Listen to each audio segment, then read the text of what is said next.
Seu filho está com dificuldade na escola, hein? Reclama para você ou não reclama? Você consegue perceber, conseguiu perceber sozinho essa dificuldade? A gente vai te ajudar a partir de agora com o neurologista infantil, Dr. Armênio Alcântara, seja muito bem-vindo, e com a pedagoga clínica, a Helena Junqueira. Helena, muito boa tarde, seja bem-vinda.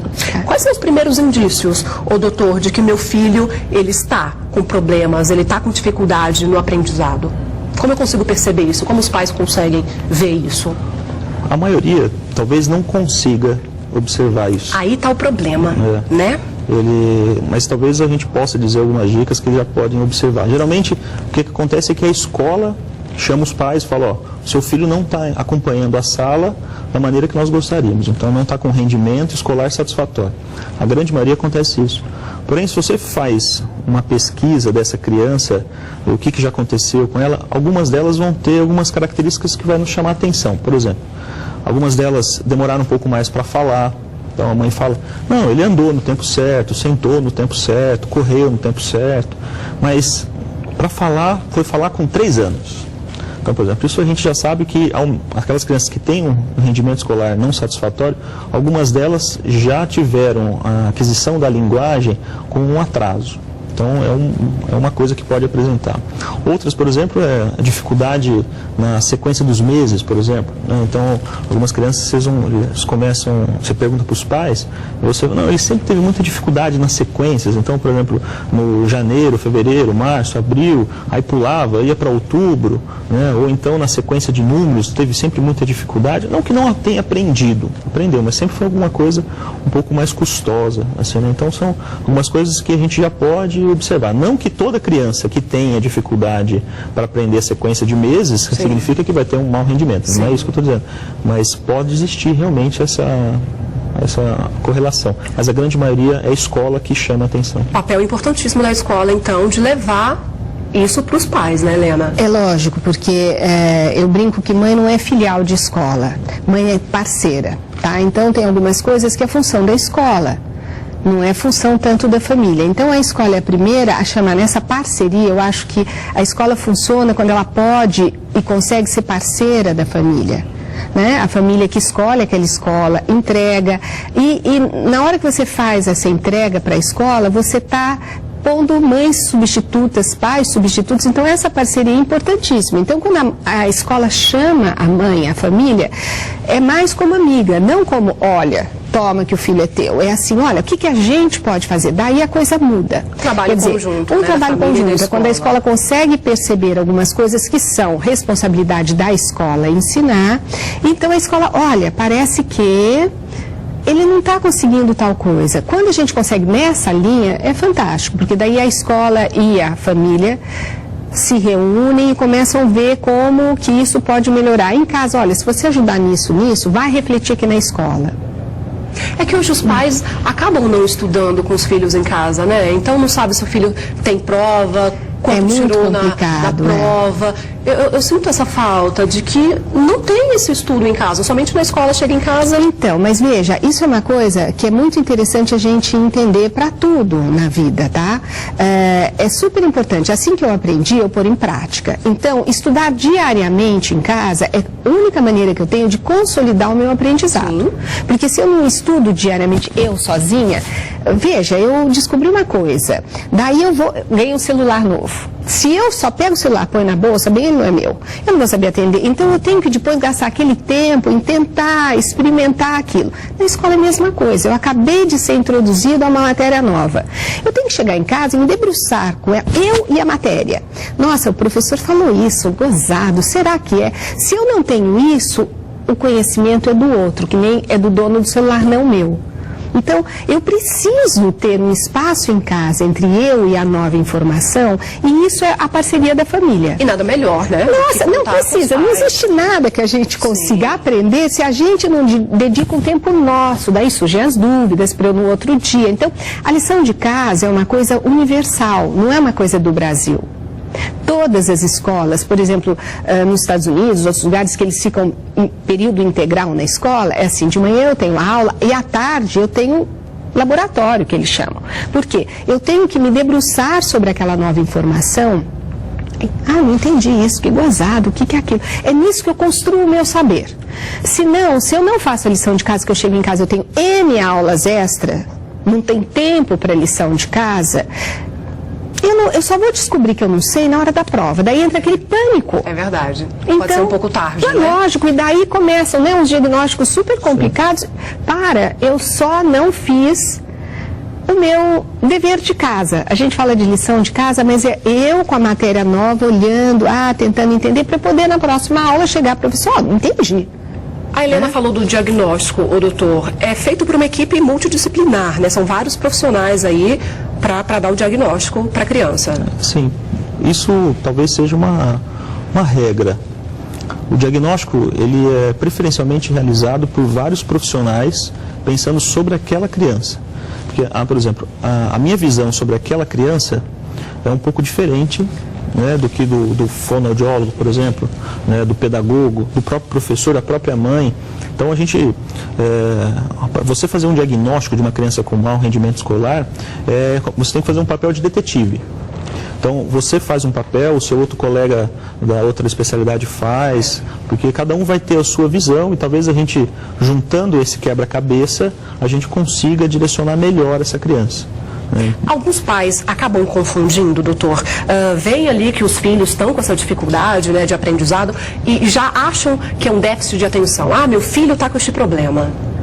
Acabam tendo esse conflito, essa confusão? Talvez como tem uma gama de informações muito grande, todo mundo tem acesso às informações. Sim. Então, por exemplo, o que acontece hoje? Meu filho está indo mal na escola. A primeira coisa que o pai faz? Entra no Google, coloca lá, meu filho não vai bem na escola. A primeira coisa que vai apresentar vai ser lá, transtorno de déficit de atenção e hiperatividade. O pai fica desesperado. Então, vai existir essa correlação de que, assim, se meu filho vai mal na escola, é porque ele tem déficit de atenção. E a gente tem que lembrar que, assim, nem toda dificuldade escolar é um déficit de atenção e nem todo déficit de atenção vai causar uma dificuldade escolar, né? Tanto é que para a gente chamar de transtorno do déficit de atenção, você tem que ser desatento e aquilo tem que estar causando um prejuízo. Esse termo transtorno, que a gente usa antes da palavra, é um prejuízo. Isso aqui é muito legal. Olha, meu filho tem TDA. Olha, ele não é doente, ele tem um transtorno, sabe? É isso que é muito legal. Então você não penaliza tanto a criança. Olha, é um transtorno que vai ser causado porque você não consegue manter muito a atenção. Então há um déficit na qualidade da atenção. E isso é um transtorno. Isso para todos nós, quando a gente perde, nossa, meu Deus, eu não consigo lembrar o telefone.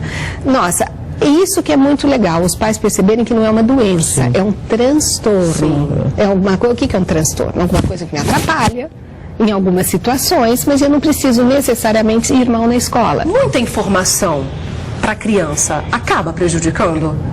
Lógico, mas é diferente. Veja, muita informação prejudica quando eu não aprendo a fechar o foco de atenção. Tá? Então eu posso ter, todos nós estamos invadidos por informação o tempo todo, mas eu consigo selecionar no que eu quero prestar atenção. Então, há muita informação, não me distrai. Eu estou lendo um livro e o meu filho resolveu ouvir uma música e o meu marido está no computador e a outra está fazendo... Tá, mas eu estou lendo o livro. Agora, eu estou vendo o que ele está vendo na televisão. Nossa, quem é o telefone? Quem é a campainha? Meu Deus, cai a qualidade da minha atenção. Não cai? Sim. Então é isso que a gente precisa ver.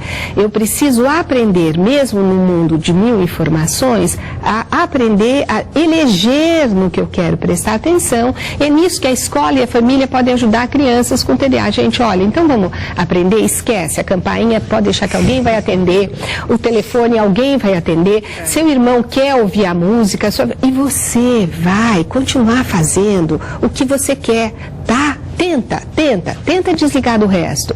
Porque eu vou precisar, senão eu não vou poder tirar a carta. Você imaginou eu guiando, prestando atenção em tudo, pronto, eu não vou poder tirar a carta. Um ambiente favorável, um ambiente desfavorável. Então eu vou morar em Marte, porque hoje em dia, o tempo todo, você está sendo bombardeado por informações. Então você tem que aprender o quê? Aprender a fechar o foco.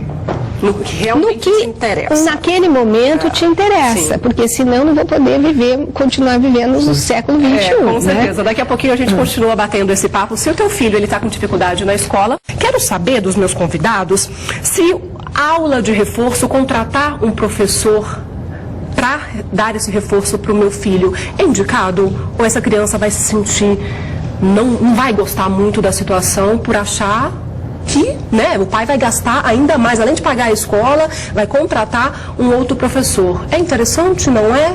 Então, assim, a gente tomar um pouco de cuidado em rotular, né?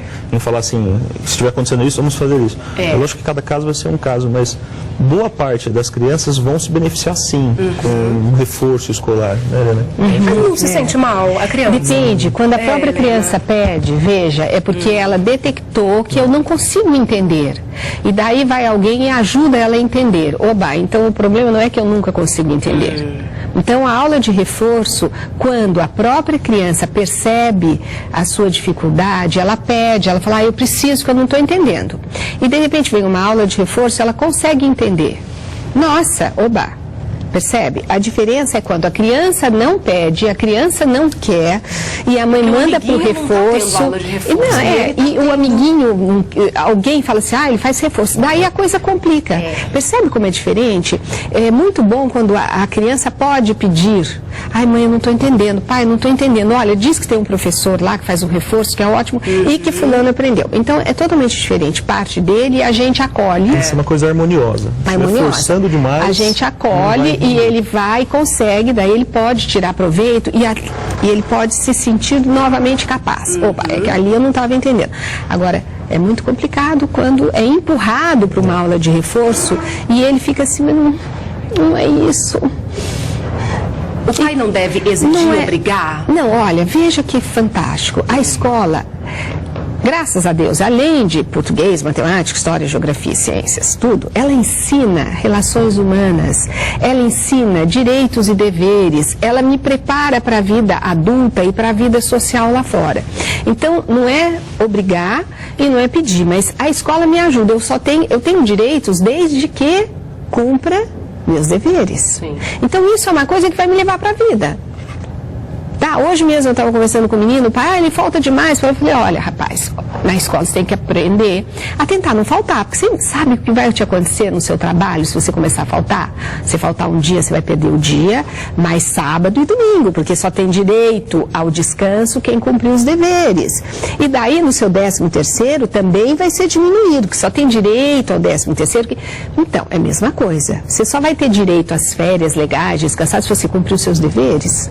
Percebe como a gente já também está aprendendo na escola coisas muito além de só o acadêmico.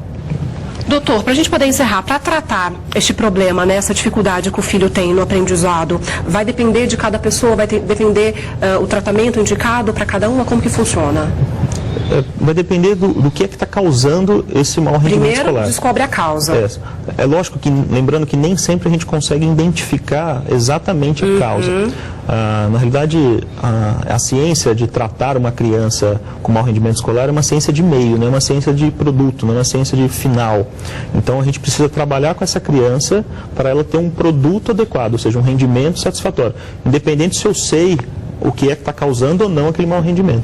Então, vai depender o tratamento do que é que está causando. Se for um quadro emocional, por exemplo, uma separação de pais, por exemplo, a gente tratar de uma maneira. Se for um quadro, às vezes, uma dificuldade escolar inata, às vezes a criança tem uma dislexia, por exemplo, ou tem uma dificuldade específica só na leitura e na escrita, o tratamento é um pouco diferente. Mas todos os tratamentos a gente vai depender de todo mundo, do pai, do professor, da própria criança, da pedagoga, da psicóloga, do médico e etc. É específico, né? Dependendo aí da causa. Doutor Armênio, Helena, muitíssimo obrigada. Uma excelente tarde para vocês. Eu espero mais vezes aqui no programa, viu? Olha só, daqui a pouquinho, quer